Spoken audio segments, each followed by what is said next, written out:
I never thought one rainy Tuesday night would change everything I believed about human nature. My name is Marcus, and I've been managing the Grand Vista Hotel for 12 years.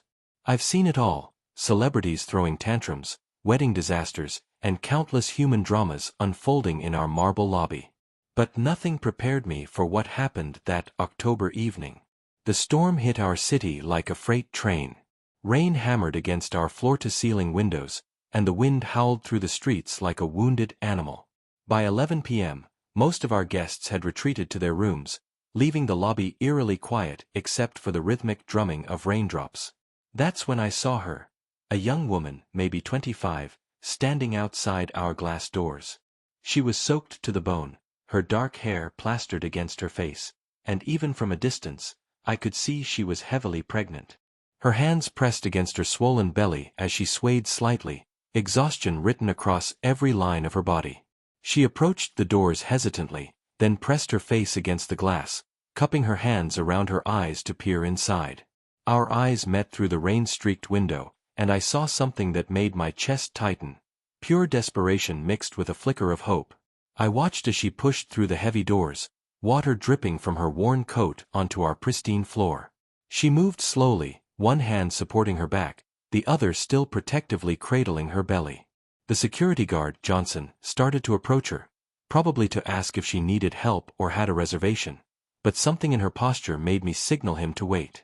She walked directly to my desk, leaving a trail of wet footprints behind her. Up close, I could see she was shivering, her lips slightly blue from the cold. But it was her eyes that struck me most. They held a mixture of shame and determination that I'd never forget. "Excuse me," she said, her voice barely above a whisper. "I know this is unusual, but I need help." Her name was Sarah, and as she stood before my desk, water still dripping from her clothes, she began to tell me a story that would haunt me for months to come. Her voice trembled, not just from the cold, but from the weight of whatever had brought her to our doors on this terrible night. "I've been walking for hours," she said, wrapping her arms around herself. "My car broke down about 10 miles from here, and my phone died. I tried calling for help at a gas station, but—" She paused, swallowing hard. "I don't have anyone to call." I offered her a chair, noticing how she winced as she sat down. The baby was clearly due soon, very soon, from the looks of it. Sarah continued her story, explaining how she'd been driving to her sister's house in the next state when her old Honda finally gave up on her. "I know I don't look like much right now," she said, attempting a weak smile, "but I'm not asking for charity. I have some money, not much, but enough for one night. I need somewhere safe and warm until morning. Then I can figure out what to do next." She reached into her purse with shaking hands and pulled out a crumpled envelope. "I have $63. I know your cheapest room is probably more than that, but please."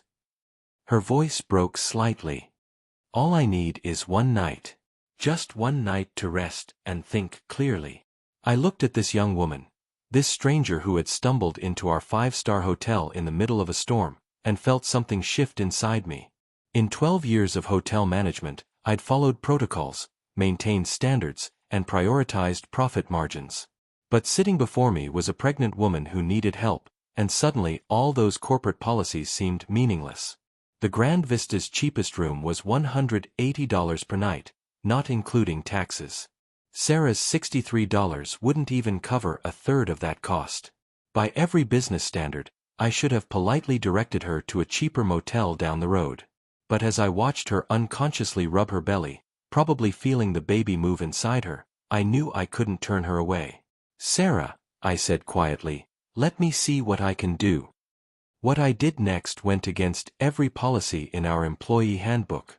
I told Sarah I'd found her a room at a special rate, exactly $63.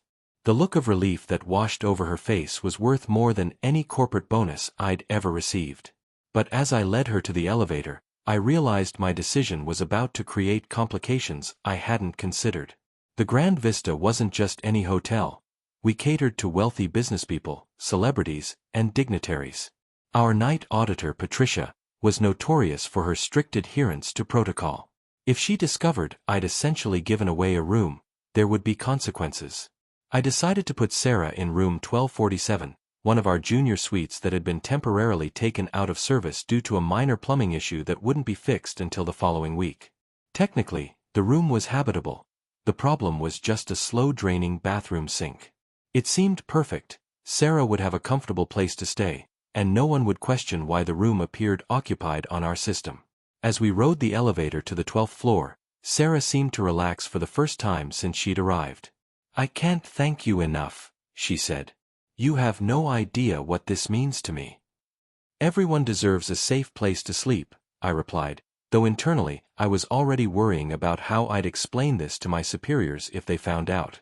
I showed her to the room, explaining about the sink issue and providing her with extra towels. The suite was actually one of our nicer accommodations, a spacious bedroom, sitting area, and a view of the city skyline. Sarah's eyes widened as she took it all in.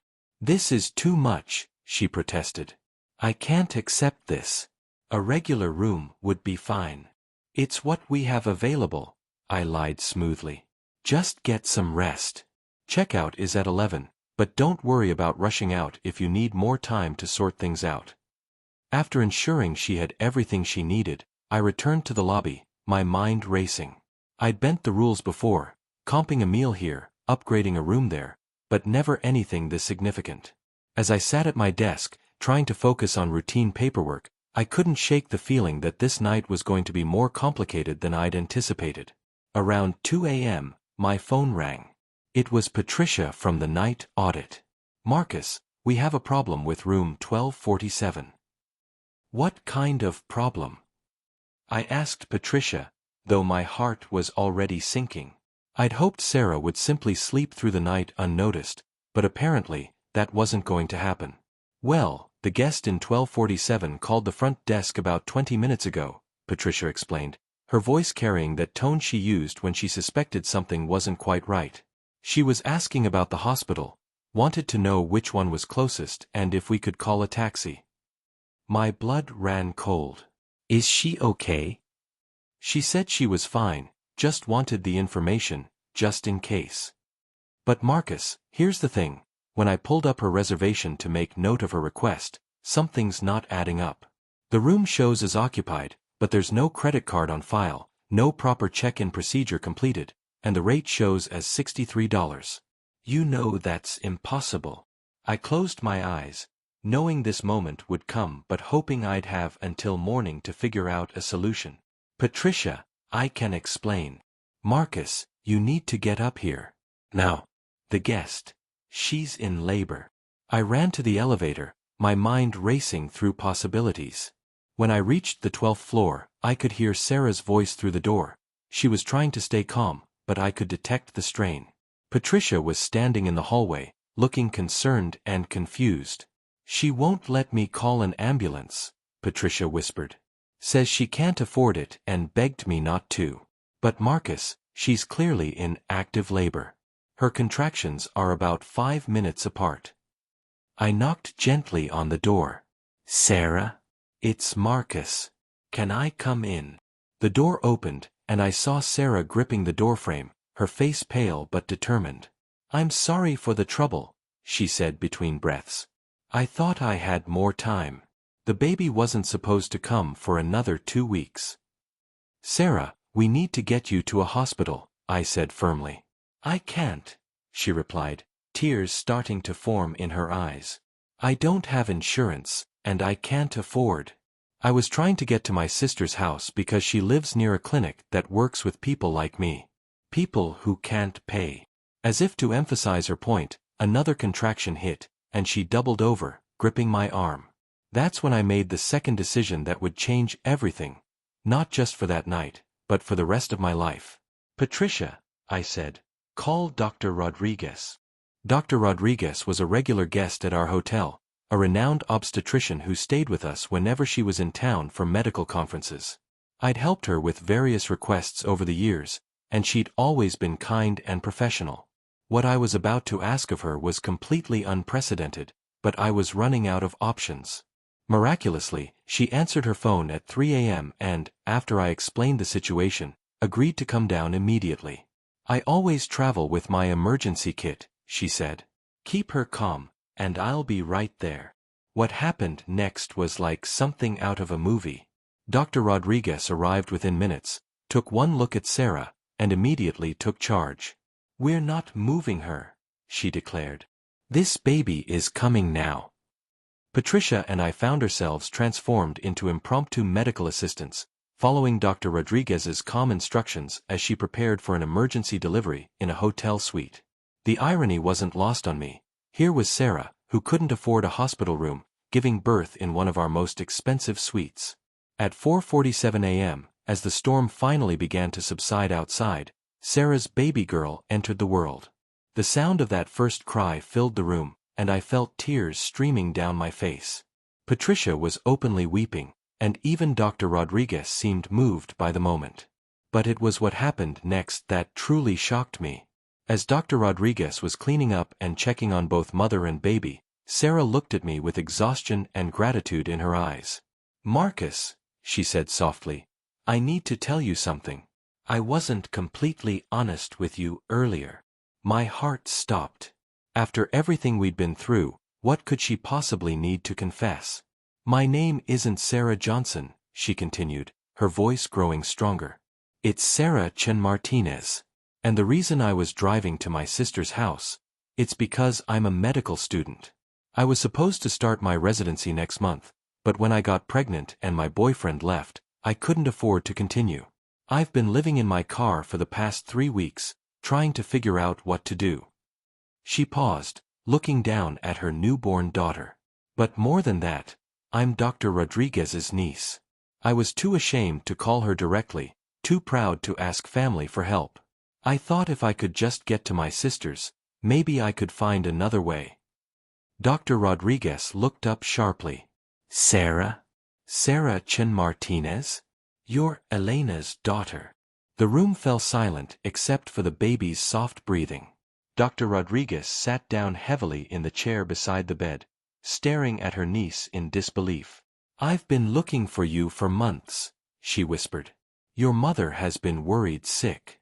We had a position waiting for you in our residency program, full scholarship, everything arranged. But when you disappeared, as dawn broke over the city, painting the hotel room in soft golden light, I realized I'd witnessed something far more profound than just a birth. I'd been part of a reunion, a second chance, and a reminder that sometimes the most unexpected actions lead to the most extraordinary outcomes. Sarah named her daughter Hope, Hope Rodriguez Chen Martinez. And as I watched this small family embrace their new beginning, I understood that one night really can change everything.